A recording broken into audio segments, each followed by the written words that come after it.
Sewing stretchy knits can be a challenge of itself, but when you add elastic, things can escalate quickly, especially if you are a beginner. But surprise, surprise, sewing is a skill, and like any other skill, it requires some practice. So don't worry, with the things you're going to learn in this video and some practice, you're going to master sewing elastic in swimwear and sportswear in no time. Sewing swimwear elastic can be a controversial topic as you're going to come across opposing advice from reliable sources in terms of how much to gather, which type of elastic to use, and so on. And let me tell you, please don't get so caught up in the details. Any technique will work. The point is to get the elastic attached to the fabric, which in the end is not such a complicated task. So just try and see which one works best for yourself. With all that said, let's move on to types of swimwear elastics that you are going to come across. And the first one I want to show you is rubber elastic. This one is very widely used in swimwear sewing and especially in commercial swimwear sewing. You are going to find rubber elastic widely used in ready-to-wear. And as the name suggests, it's just a piece of rubber that is chemically treated for enhancing the resistance to chlorine, salt, UV light, and water. And I'm sorry I don't have a more representative piece here to show you, but that's because I don't like to use this type of elastic. And the reason for that is, as you can see, these ones I've removed from an old swimsuit, and this rubber elastic, due to the lack of any fibers that are knitted around the rubber strings, tends to be weaker and tends to last less than other types of swimwear elastic. With that said, no type of elastic is going to last forever. Other specialty swimwear elastics also get stretched and damaged over time, and that's because the demands to swimwear are very high, both to fabrics and elastic. So don't expect that any type of elastic will last forever. It is what it is, but in my opinion, there are better choices than rubber elastic for swimwear. And when we talk about rubber elastic, there is also clear elastic, and this one is definitely not a good choice for supportive places like leg holes, armholes, and necklines, as it is very weak and it gets weaker when it gets pierced with sewing needles. Moving on to regular knitted elastic, that you can also use this in your swimwear. Probably not the best choice, but if you for any reason don't have access to specialty swimwear elastic, this one will do the job as well. Probably won't last as long as specialty swimwear elastics, and in my opinion, the best choice for swimwear is specialty swimwear cotton braided elastic, and you're going to find it exactly under this name when you shop for elastics. This one is also chemically treated for resistance to water, chlorine, salt, and you name it. On top of that, it's soft, it has fibers knitted around for added elasticity and durability, and it is my preferred choice for sewing swimwear.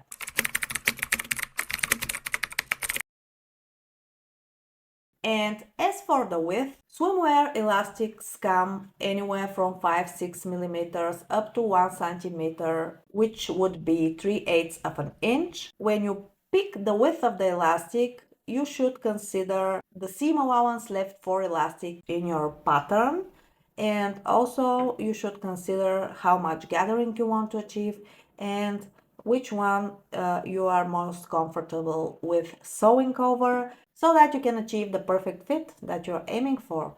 And in very rare occasions, the pattern might ask for a wider elastic like this 3/4 of an inch or 2 centimeters wide elastic. That would be most common on waistbands, and extremely wide for necklines, leg holes, and armholes.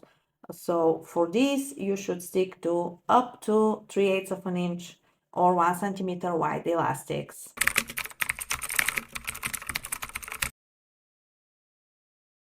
Now that we've talked about the appropriate types and widths of elastic, let's talk about the amount of elastic you're going to need and where you usually are supposed to add elastic in a swimsuit or active wear, and also the appropriate amount of gathers we are supposed to create.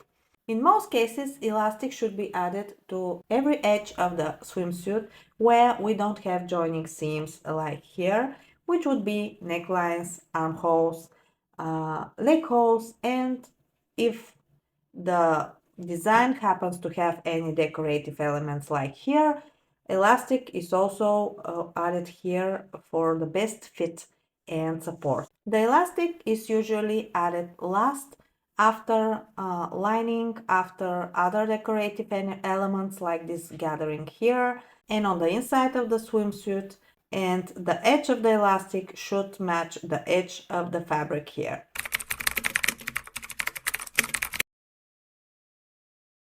Let's talk about the amount of elastic and gathering we want when sewing swimwear. I've prepared this example here to illustrate my points.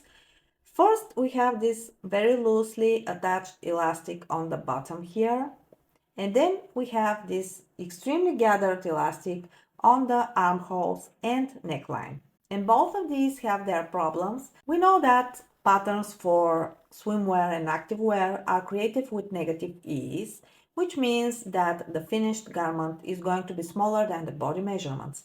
And when this top is worn, the fabric is going to stretch over the body, and you're not going to see that the elastic is actually loose. But the problem is it's not going to provide the additional support we look for when we attach elastic at the first place. And then we have this extremely gathered elastic here, which to start with is very hard to achieve, as you have to stretch the elastic almost to the point where it wouldn't go any further, and then it doesn't look very good. Although it's also going to stretch over the body, some of the gathering may still be seen, and it doesn't add any functionality to our piece, so we don't want to do that as well. Here I have another example where the elastic is attached in a way that lies almost flat and creates very little gathering. This way, the piece looks nice on and off and provides enough support while still looking and feeling good. So this is what we are aiming for. There are some occasions when you might want the elastic to be more gathered over the hose, and this is in case you are making activewear and dancewear for stage performances when the kids move their legs and bodies around while performing and competing, and then you most definitely want to be sure that the elastic here, that everything stays in place, especially in certain areas like the butt cheeks, and that's why you will have to attach the elastic more gathered all around, and specifically more gathered on the top of the butt cheek here, or when we talk about armholes, it would be the underarm part of the armhole. But this is very specialized knowledge. And if you're just sewing a regular swimsuit, you don't need to dive this deep into the science of sewing dance costumes and leotards.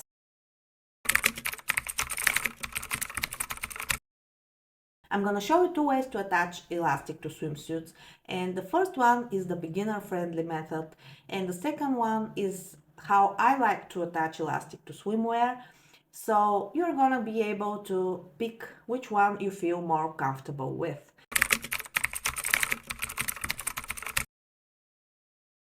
Cut the elastic according to the measurements provided in the pattern, and if the pattern doesn't come with elastic measurements, here is a simple way I like to use to measure how much elastic I'm going to need. For example, here I have leg hole, for which I want to cut the elastic accordingly so that I create the even and slight gathering I was talking about a while ago. To achieve that, I draw an imaginary line in the middle of the leg hole. I fold the elastic in half and I cut exactly as long as the length of this imaginary line. So this way I know that my elastic is slightly shorter than the actual leg hole here.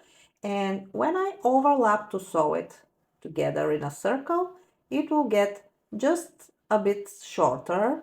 So this way I'm going to have my elastic slightly shorter than the leg hole here. Here is how to do it for an armhole. I have the elastic folded in half and sewn in a circle in a way that I'm going to show you in a minute. And this elastic will match my armhole in a straight line. And if I do that, I'm going to see that it's just a bit shorter than the actual length of the armhole. And the smaller the curve, the smaller the difference I aim for, is I want the elastic to create just a little bit of gathering and not too much. And the steps would be the same for the neckline. This one can be a bit of a challenge because this pattern is with a deep back, so it's a longer curve, but I would measure the elastic to be just a bit shorter than my actual neckline and backline here. And it doesn't really matter how deep is the back or the front for this step here. You just need to make sure that the elastic is going to be slightly shorter than the actual line of attachment. Here we have a piece of elastic that we've cut according to the pattern measurements or the way I just showed you.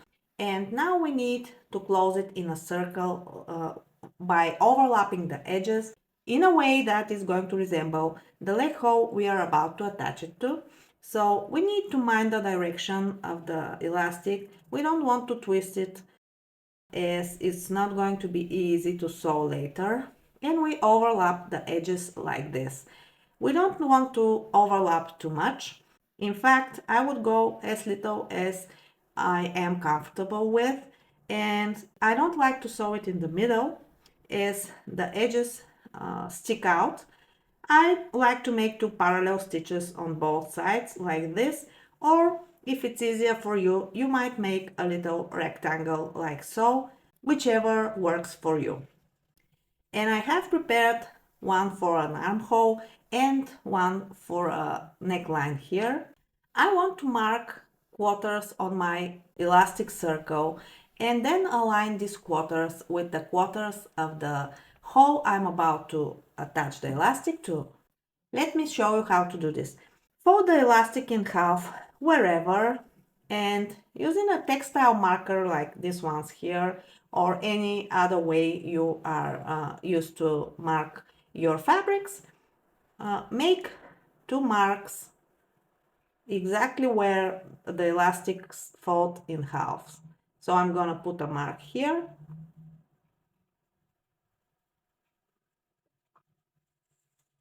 and then I'm gonna put a mark on the opposite side.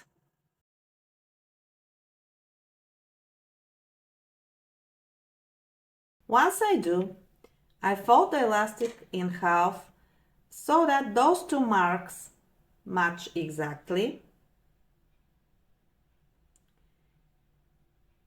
And then make other two marks on the other two quarters. And now my elastic is perfectly divided into quarters. And I'm gonna do the same with the armhole elastic, fold in half, mark on the folds.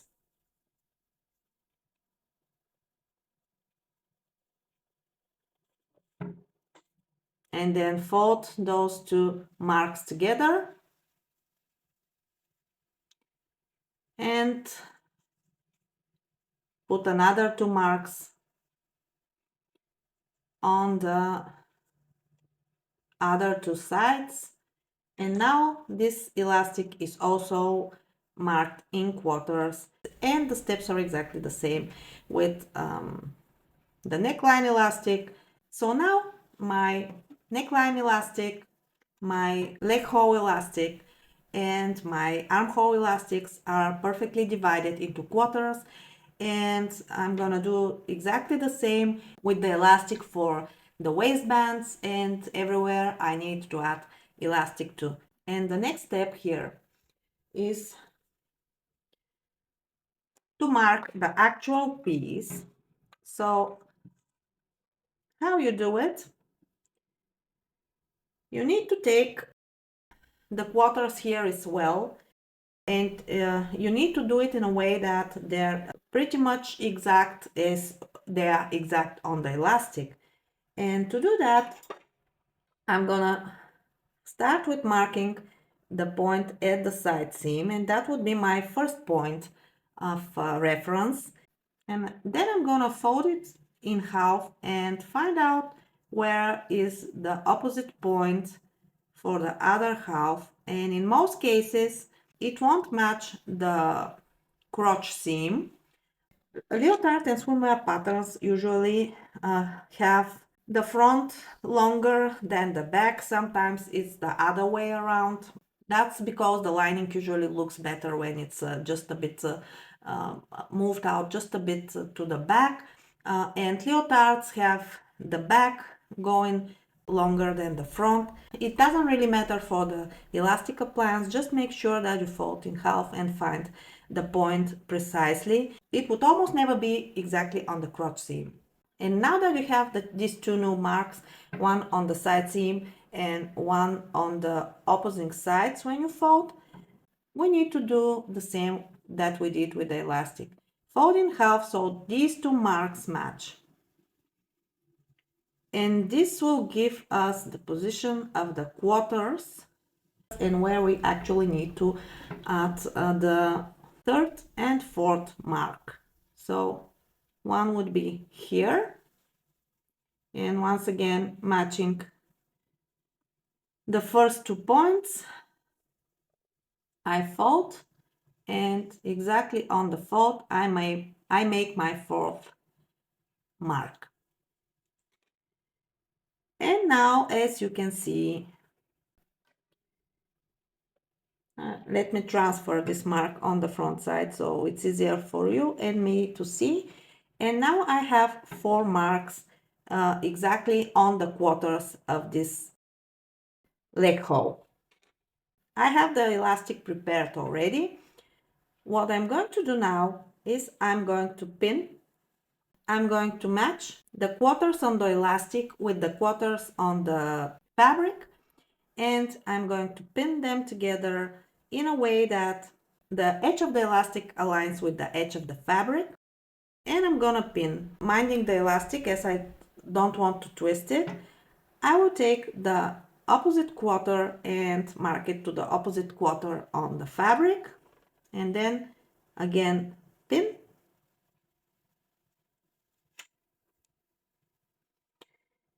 And I'm going to do the same with the other 2 marks, so aligning marks together and pinning.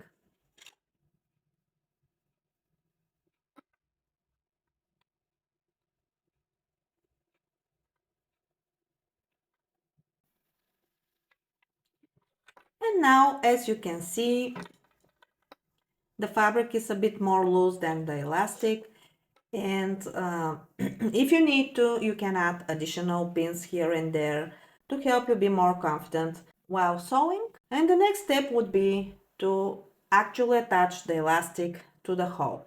And when you are working on the armholes, it would be pretty much the same. Let me pick a color that is going to show more on this fabric. I make a mark on the side seam, and then I fold nicely, and I find that The other opposite mark should be just a little bit above the shoulder seam. They again don't match exactly. That's because my front is a bit shorter than the back, but we're aiming for precise quarters to match the quarters on the elastic, and we mark where we should. And I'm gonna take my armhole elastic and I'm gonna pin it, and I'm gonna do it exactly the way I did it on the leg hole, matching marks with marks and pin elastic on the inside and on the edge. This is what we are going to be working with. And of course, with the neckline, you're gonna do the same. You're gonna find center front and center back by aligning at the shoulders and put a mark on the center front and do the same on the center back. And then aligning these 2 points, fold and put markings on the other 2 quarters, just like we did on the leg hole and the armhole, and the process will be exactly the same for the waistbands. And if you have to add elastic to any other hole on your swimsuit. So here are the quarters, and I have my elastic in quarters, and I'm gonna go and pin the elastic in the other quarter to the other mark. And then this one is longer, so I'm extra careful not to twist it as I go. Here is the mark. I'm looking for the mark in the fabric. Here it is. I align these two and I put a pin over the marks. Here we most certainly might want to add additional pins between the main ones so that we feel more comfortable while we sew.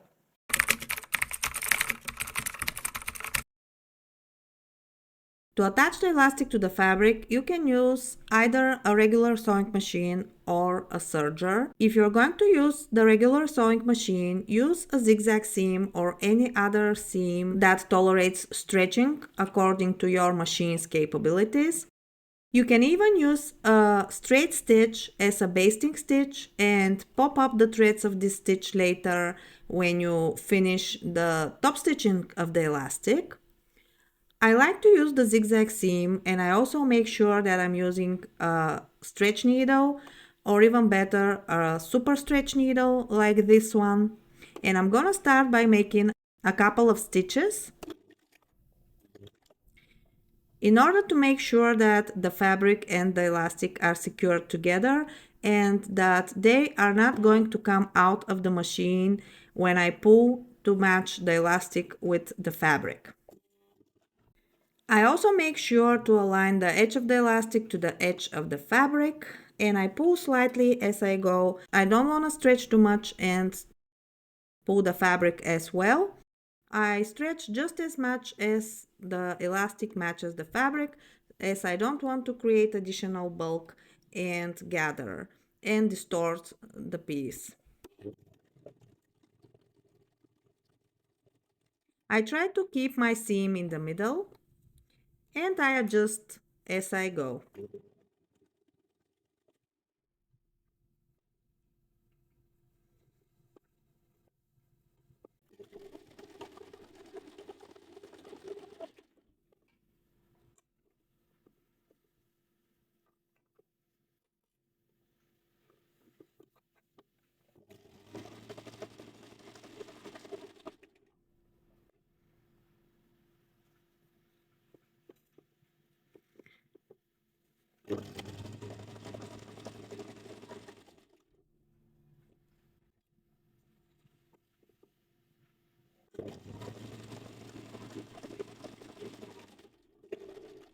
The leg holes have more curves than other parts, so I make adjustments on smaller sections if I have to, and keep the elastic aligned to the edge of the fabric for cleaner finishes and seam allowances.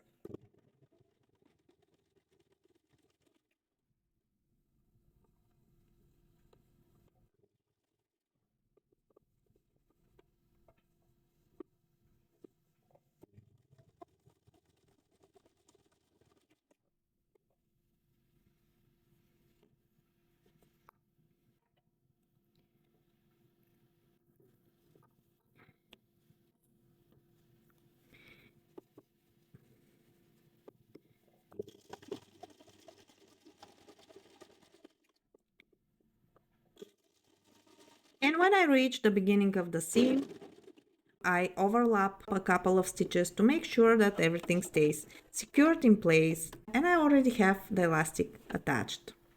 As for the serger, the steps are going to be the same. I'm gonna make a couple of stitches to fix the elastic to the fabric. By the way, you can turn off the knife of the serger if you want, in order to make sure that you don't cut out of the elastic. And then I'm gonna slightly pull the elastic to match the fabric, and I'm gonna sew them together. This time I'm sewing on the edge. The seam is made on the edge of the elastic, while on the zigzag it was made in the middle.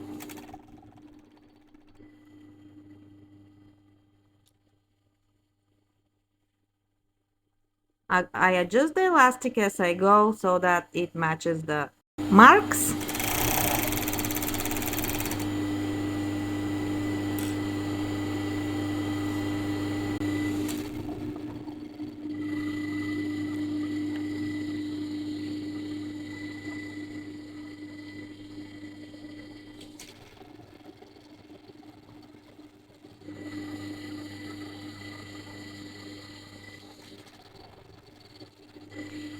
And I overlap just a bit.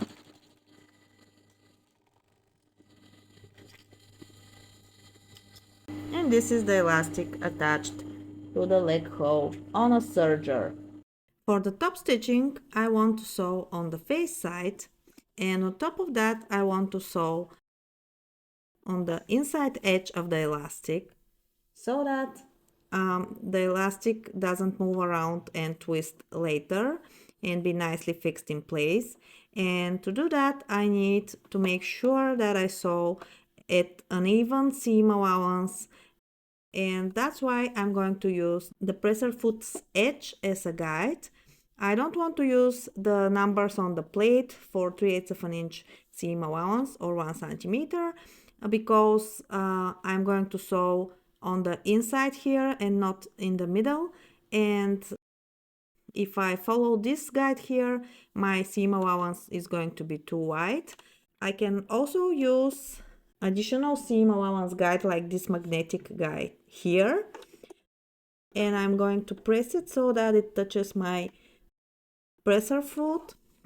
And I am also going to pull the fabric towards the middle a bit, so that there is no bulk of fabric between the seam and the edge of the elastic. And I'm gonna guide the other edge of the elastic over the guidance here.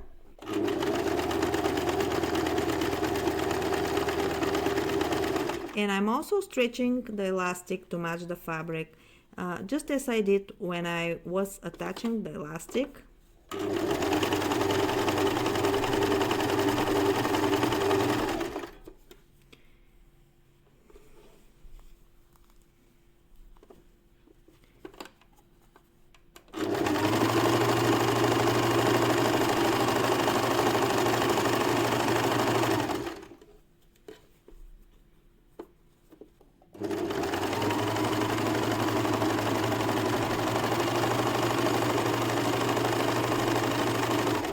By the way, the top stitching would be done exactly the same, no matter if you have attached the elastic on the zigzag seam like so on your regular sewing machine, or you've attached it on the serger.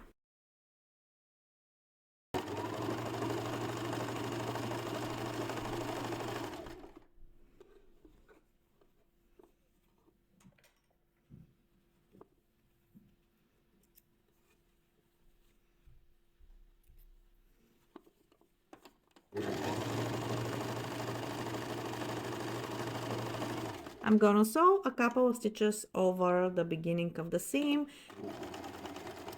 to secure my seams, and mine is a little bit more visible as I'm using a little bit of contrasting thread to make my seams more visible on camera. But if you use a nicely matching thread, this overlapping here will be even less visible.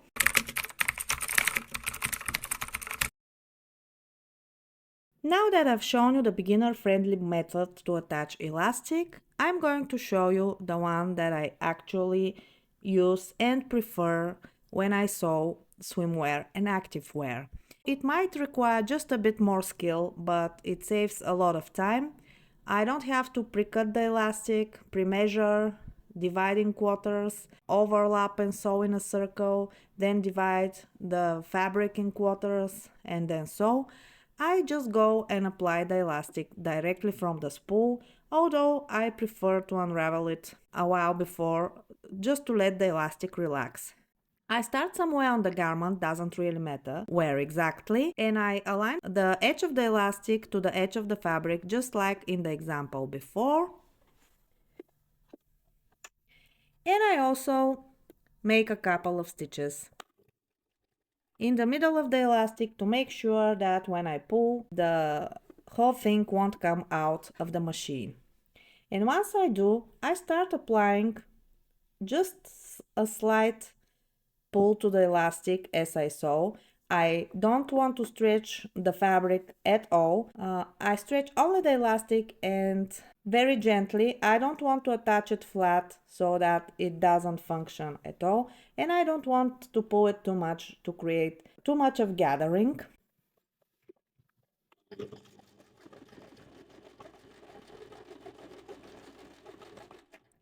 What can be a bit more challenging here is to apply just the same amount of pull and stretch all around the circumference. This is the waistline, by the way, but it doesn't really matter which opening of the swimsuit you are sewing the elastic on. You are going to follow the same procedure.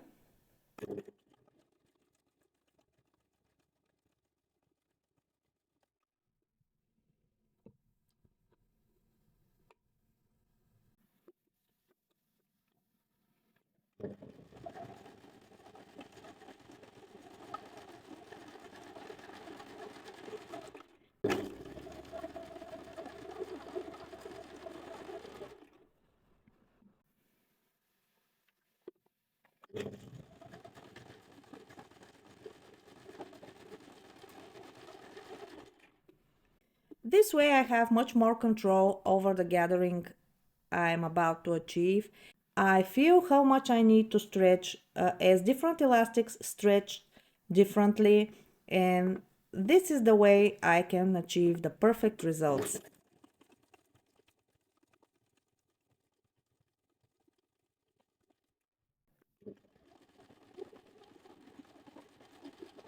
And I go all around like this, and when I reach the beginning, I want to overlap over the beginning of the elastic a bit. I don't want it to finish before the edge, as when these bottoms stretch and two edges of the elastic don't overlap, there will be a hole. This will also make the top stitching later harder, as you are going to try to sew over the hole that appears here. So we definitely want to overlap a bit. I continue to slightly stretch and I go over the beginning.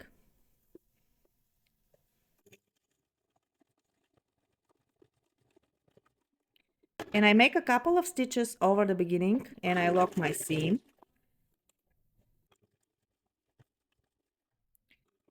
And when I do, I pull everything out of the machine and cut the rest of the elastic like so. And now I have the elastic overlapped and sewn to the whole circumference of the waist. Here's how to do the same thing on the serger. I'm gonna do a leg hole here, and I'm gonna start by inserting the beginning of the elastic under the presser foot of the serger, and I wanna align the elastic edge and the fabric edge here. I'm gonna go over the edge here and try not to cut from the elastic. And I'm gonna make a couple of stitches to fix everything in place. And when I do, I'm gonna start slightly pulling the elastic so that it creates just a bit of tension and gathering. And I'm gonna go all around the leg hole here.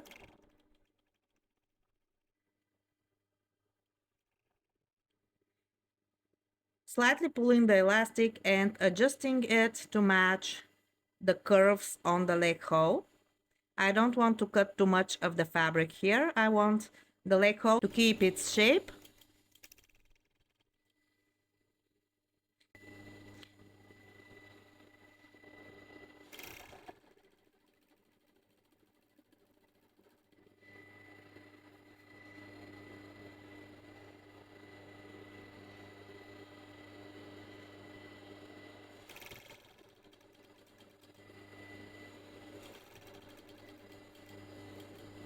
And when I reach the beginning, I also want to overlap a bit, just like on the regular sewing machine and with the zigzag seam. But this time, to make it easier on myself, I'm gonna pre-cut the elastic here once the overlapping is under the pressure foot. And I'm gonna continue sewing until I sew over the end of the elastic, and once I'm sure I've sewn it here, I'm gonna take it out of the machine. And here is my serged elastic, which I'm going to top stitch on the inside of the elastic as I did with the other examples.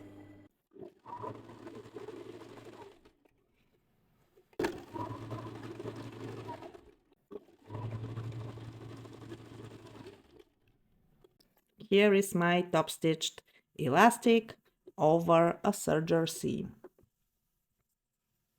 To summarize on sewing elastic in swimwear and activewear, if possible, pick specialty swimwear elastic.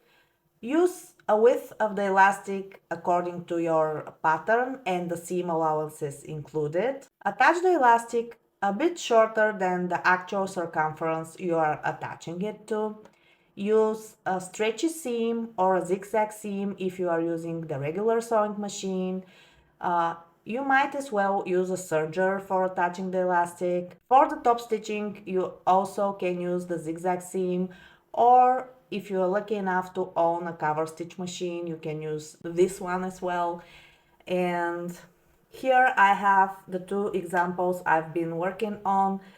The first one is completely sewn on the regular sewing machine and with the zigzag seam.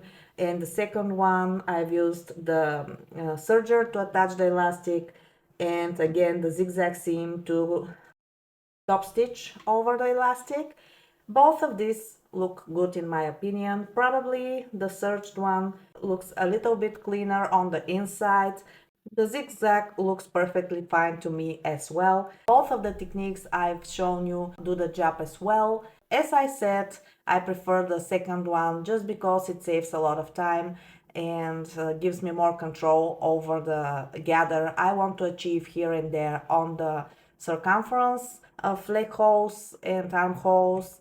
And that pretty much sums up everything I want to share with you guys on how to sew elastic in swimwear. I've been working on a lot of swimwear patterns lately, and this gave me a lot of material about techniques on how to sew swimwear and activewear, and I'm about to make a video on how to attach a zipper in swimsuits and leotards, also how to sew binding in these stretchy lycra fabrics, and I'm also preparing a general informative video on sewing activewear and swimwear, which I ambitiously call the ultimate guide to sewing swimwear and activewear, and in which I'm going to discuss everything, including fabrics, lining, seams, machines, needles, everything else that you might need to know about sewing swimwear and activewear. And if you think that this might interest you as well, make sure to subscribe. Thank you so much for sticking around, and I'll see you in the next one. Bye.